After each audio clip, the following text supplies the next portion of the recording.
Din kasi ngayon focus na rin. Retired na rin siya, retired na rin ako. So, hindi na rin masasagot siya. That's another story na kailangan din masasagot. Gano'n kahirap para sa'yo na alam natin na halos buong buhay mo nasa boxing career ka lang. Gano'n naging kahirap sa'yo na sabihin mo na ito na, magre-retiro na ako pagkatapos ng laban? Mahirap din, hindi ganun kadali, pero alam mo naman sa sport, hindi lahat ng panahon nandiyan ka, may panahon din na parating yung panahon na kailangan mo pahinga. Marami tayong mga ibang boxingero ngayon na up and coming. Pero para sa'yo man, sino yung mga nakikitaan mo ng potensyal? Meron tayong mga taga-Jensen, sila Petalco rin. Marami tayong mga boxing hero na potential din. Kailangan lang ng suporta natin.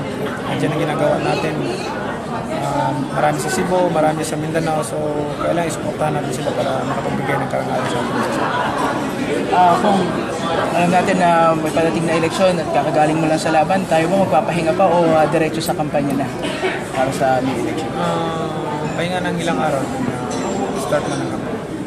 Last question na, how would you rate your performance dun sa Timothy Bradley fight? Okay naman. Better than the last of fight.